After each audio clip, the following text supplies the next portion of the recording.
Eh, la charla que les voy a compartir en estos 15, 20 minutos que tenemos va a ser una combinación, así lo he elegido, de conceptualización académica, experiencia personal, como bien dice Yuri, 25 años le van dejando a uno lecciones y a veces una experiencia, como dicen, un ejemplo vale más que 1000 palabras, la voy a usar. Y también quiero hablarles desde mi corazón. Yo creo que algo que tenemos que retomar los funcionarios públicos es hablar también desde el corazón y ser transparentes. Y ya le tocará a los otros ver qué hacen con nuestra honestidad expresiva. Lo comento porque a veces pareciera que ser funcionario, y me voy a permitir también esto decirlo, y ser funcionario mujer implica negar la parte emocional y el involucramiento subjetivo que uno tiene con el campo de trabajo. Y no, seguramente algunos de ustedes han leído a Paulo Freire y él decía, a mí me gusta mucho un texto que escribió, de hecho no es de los más mencionados, pero se llama Cartas a quien pretende enseñar, y él escribe estas cartas teniendo como referente a las docentes de preescolar. Entonces el modo como Freire escribe es un modo, digamos, mucho más emotivo, porque en este caso son las maestras de preescolar a quien tiene presentes. Y hay un apartado en el que dice que precisamente quienes creemos en la transformación del ser humano no debemos negar la parte emocional de la tarea educativa. Ustedes encontrarán la frase, si leen el libro, lo dice con una elocuencia mucho más bella de lo que yo lo estoy comentando. Y dice así, a mí me impresiona mucho una frase que dice, no importa que nos llamen blandengues, porque algo por lo que debemos luchar como sociedad es dejar de separar lo cognitivo de lo emocional, porque el ser humano está formado de estas dos cosas. Entonces, atendiendo a la recomendación de Freire, voy a hacer esta combinación de charla académica sin negar la parte emocional y sin negar la experiencia. Y por eso quiero empezar, maestros, por lo que hace 30 años cambió en mí la percepción de la gestión pública o del servicio público o del trabajo al interior de una institución de gobierno.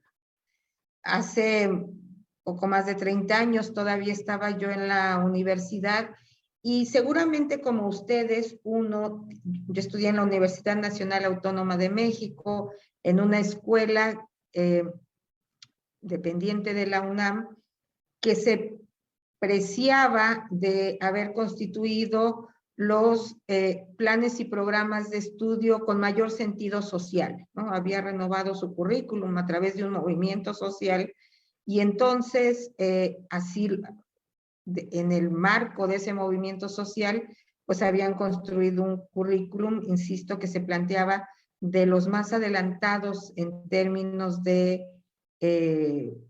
sociedad o de movilización social.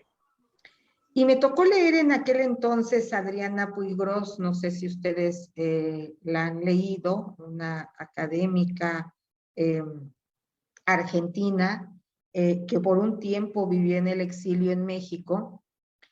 Y hay un texto que se llama algo así como currículum y sujetos, ¿no? Y tiene un capítulo, en el capítulo 1, que habla de las alternativas pedagógicas. Y lo que a mí me impactó es que ella decía que debíamos trascender esta mirada en la que suponíamos que los intelectuales, y en este caso los funcionarios que estamos adentro de las instituciones de gobierno, somos solamente su comparsa. Digo, así es, con esta última frase no lo mencionaba ella, esa es mi interpretación, ¿no? Porque Althusser y todos estos teóricos recordarán que habían enfatizado mucho este asunto de los intelectuales orgánicos, y entonces parecía que quien trabajaba en una institución pública estaba ahí como ejecutor del proyecto político opresor del gobierno por sobre las masas.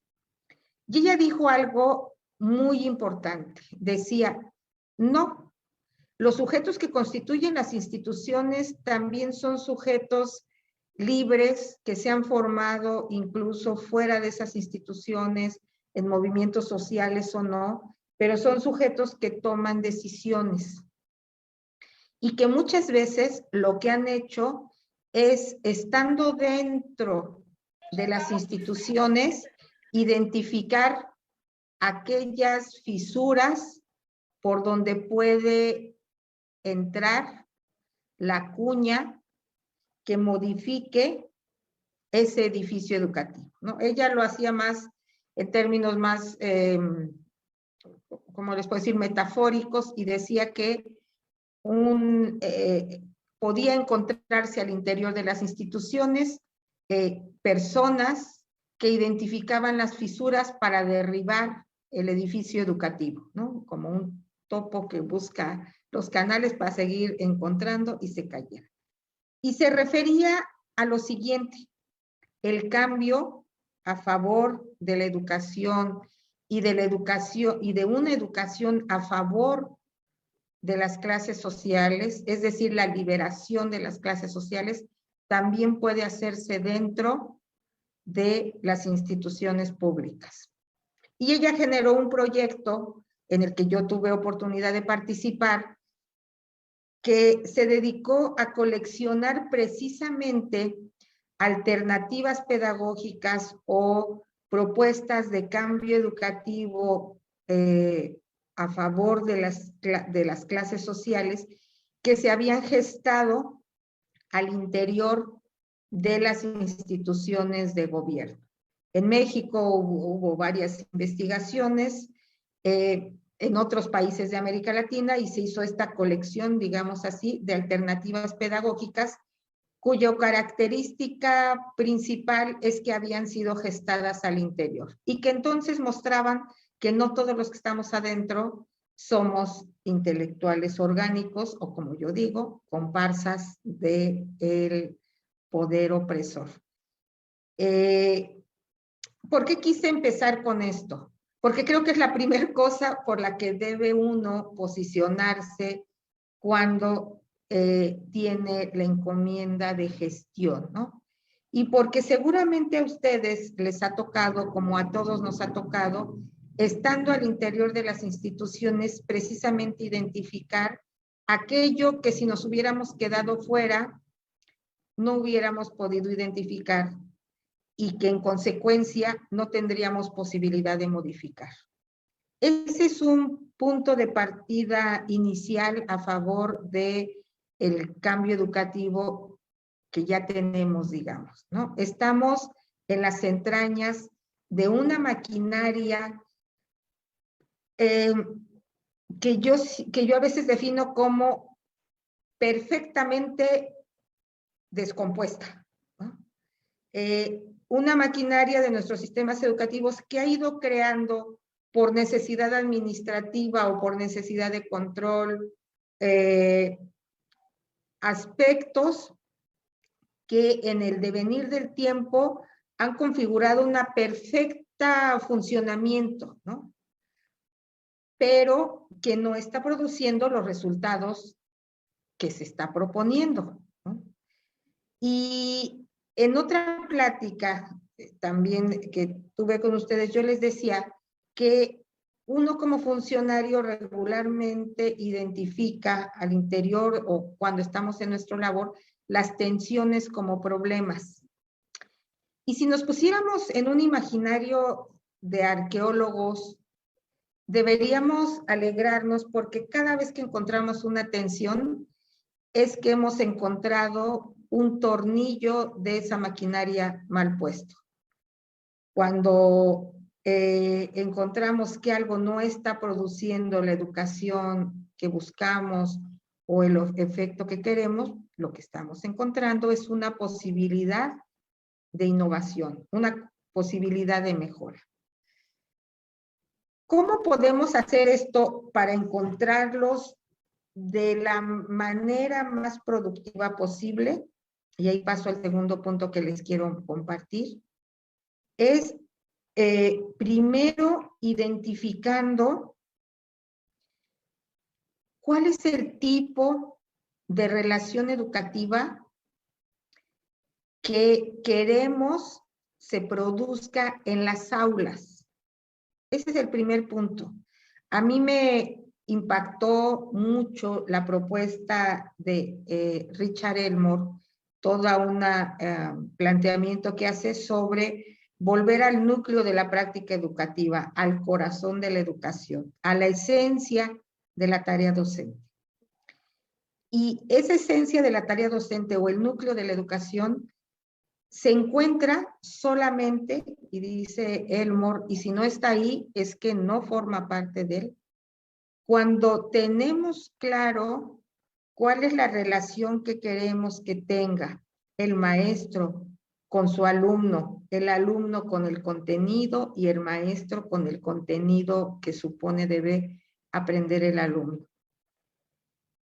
En ese núcleo, en ese triángulo virtuoso, en ese triángulo incluso a veces íntimo del aula, es que se define el aprendizaje, no en otro lugar. El ambiente del aula contribuye o obstaculiza ese tipo de relación educativa, pero es una condición ambiental. La organización escolar contribuye o impulsa el tipo de relación educativa que estamos buscando, pero es un, tal cual lo digo, condición en el sentido de ambiente, de espacio. Lo que define la relación educativa es ese encuentro entre esta tríada que les digo. Esta tríada ya la habíamos visto los que estudiamos educación hace mucho tiempo, seguramente en las aulas cuando nos enseñaron planeación didáctica y nos dijeron que estaba compuesta por el docente, el alumno y el objeto de aprendizaje. Pero Elmore no se refiere a que existan o que estén ahí, porque siempre van a estar, ¿verdad? Sino él pide que pongamos el ojo, la atención entre la relación, entre la interacción que hay en esos tres. Y la interacción que hay en esos tres, sobre todo, dice Elmore también, en sus principios del núcleo de la práctica educativa, vamos a encontrar el futuro ciudadano que estamos formando. Él dice así en uno de sus principios, la tarea predice el desempeño.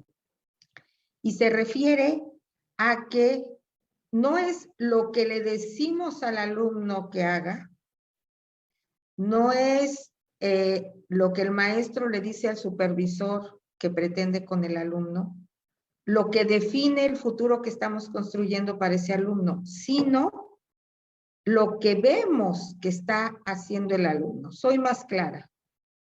Un alumno al que lo enseñamos que debe estar callado ante lo que pregunta el maestro y que la ignorancia debe ser ocultada para no ser objeto de burla de los demás, se estará formando en un futuro para callarse ante la autoridad y para ocultar su ignorancia para no ser objeto de burla, ¿no?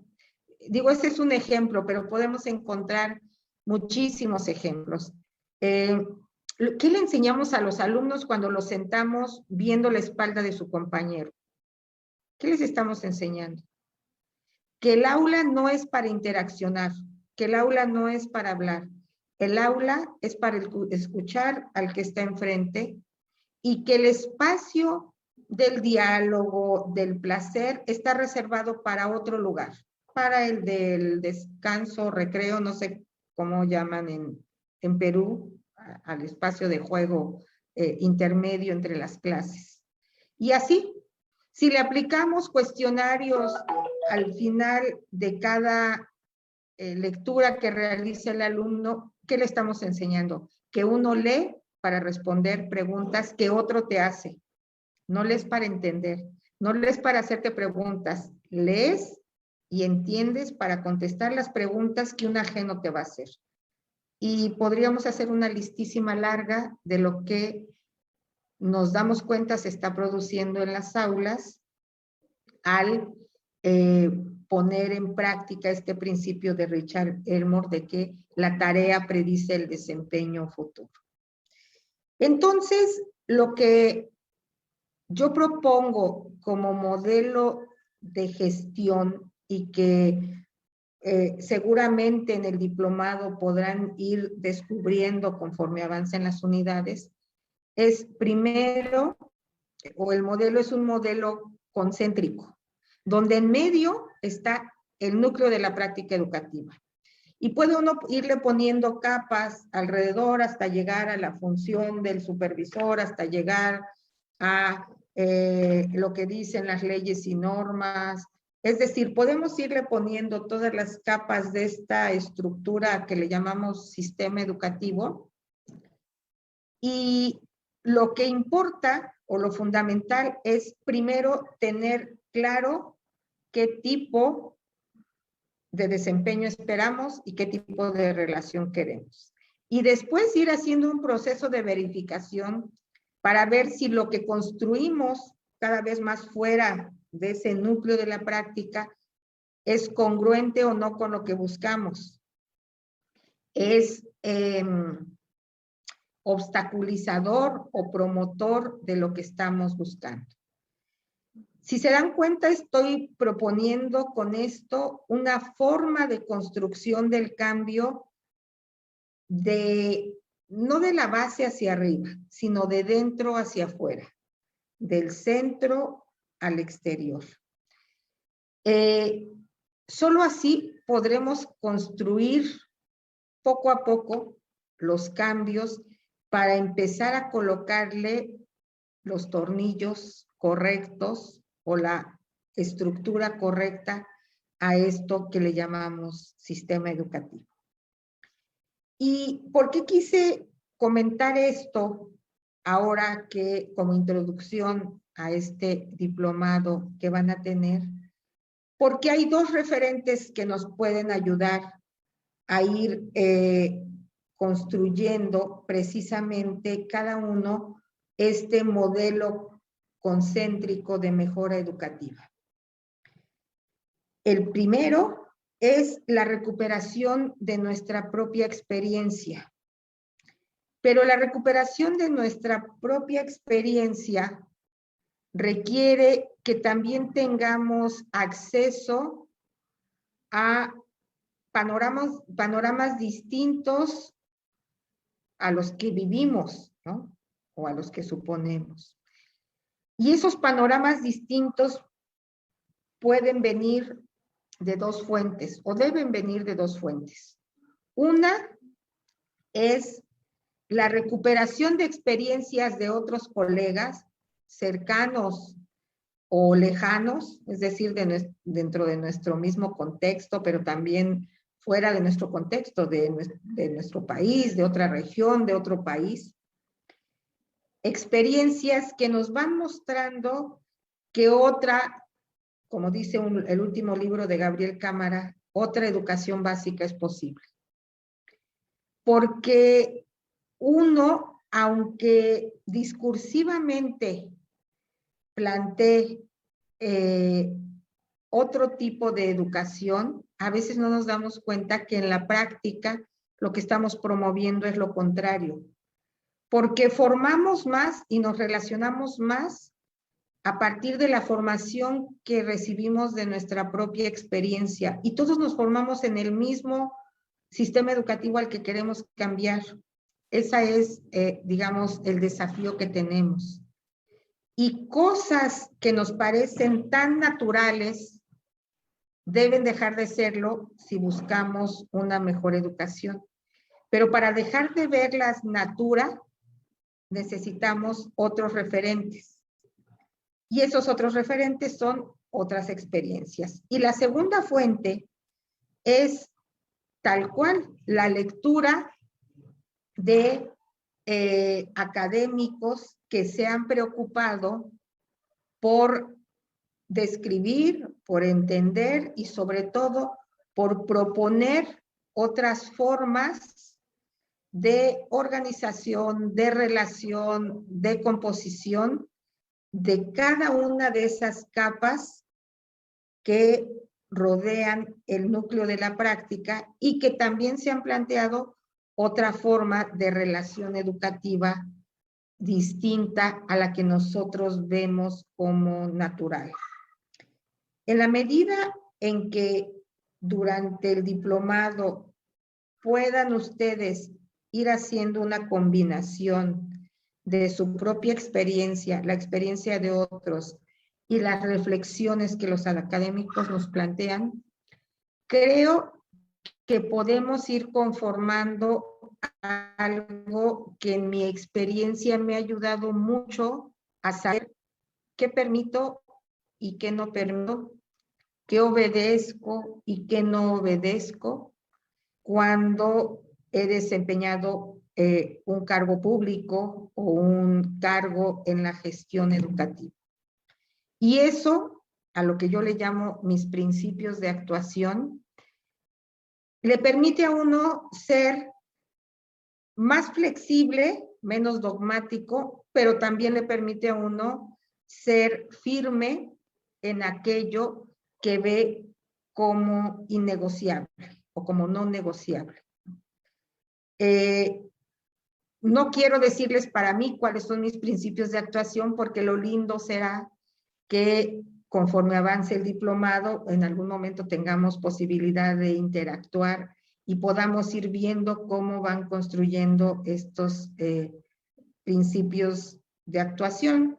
Solo adelanto lo siguiente, porque han tenido ustedes referencia. Mis principios de actuación están conformados por todo aquello que permite el diálogo con el alumno y el respeto a su pensamiento, aún para construir, deconstruir o reconstruir lo que piensa.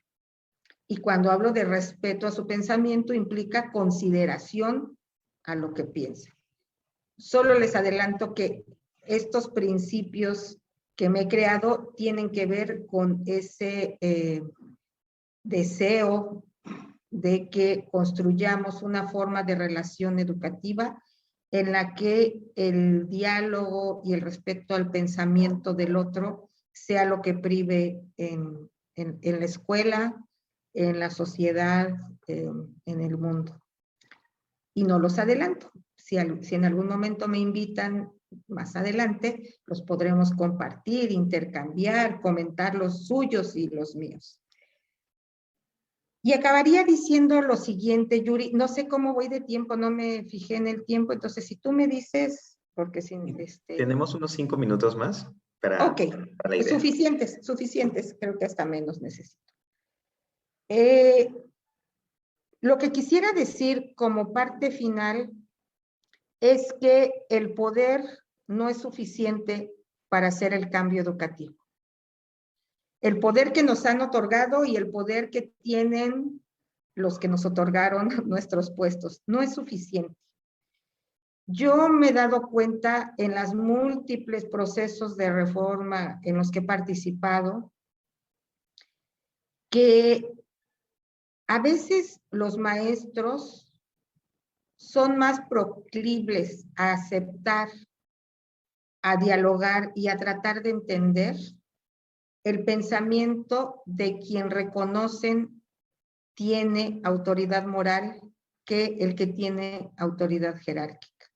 Y ahorita igual podría poner miles de ejemplos de los que he vivido, en los que es la autoridad moral la que conduce el diálogo y la reflexión de nuestros maestros y también de nuestros alumnos, ¿eh? Ellos son más listos de lo que nosotros creemos, y no la autoridad jerárquica. La autoridad jerárquica, porque somos latinos, tendemos a obedecerla, a callarnos, incluso a veces a ejecutar sus indicaciones. Pero tiene muy corto alcance, tan corto alcance como la posibilidad de uno desentenderse de la instrucción que no, con la que no estuvo de acuerdo,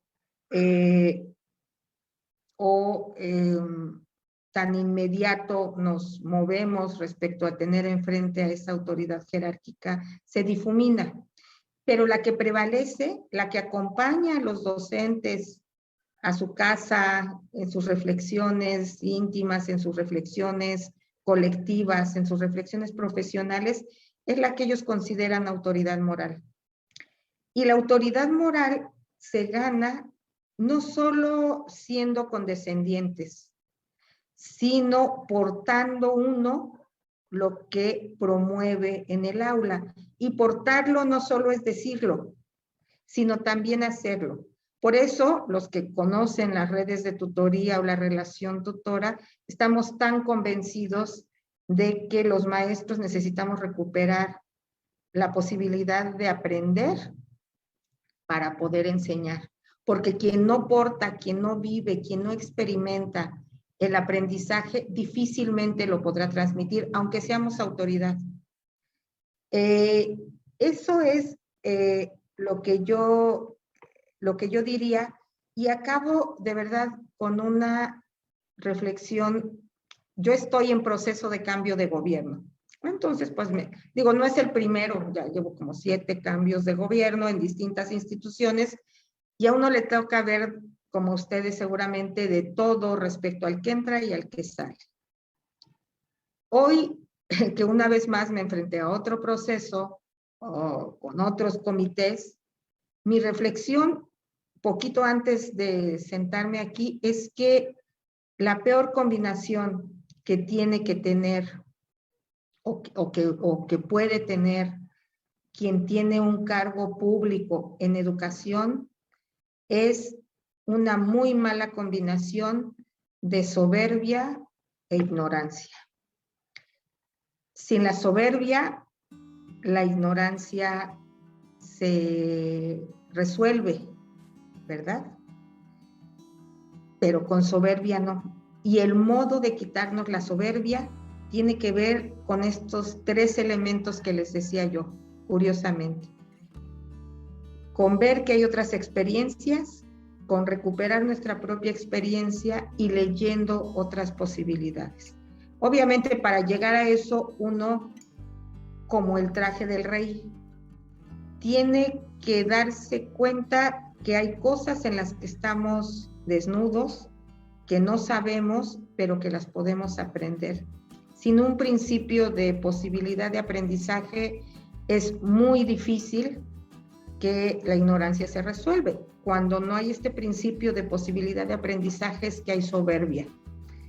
Y el que ustedes estén en este diplomado indica, creo a todos, que eso de entrada está resuelto, porque quien busca aprender, como buscan ustedes al incorporarse a este diplomado, ha resuelto, aunque sea un poco, la soberbia que no permite resolver la ignorancia. Entonces, pues esa es mi charla. Yuri, no sé si hay algo más o que sigue. No sé si es lo que esperaban. Ya en el diplomado leerán a muchos teóricos. Yo preferí compartirles mi experiencia y mi formación como funcionario.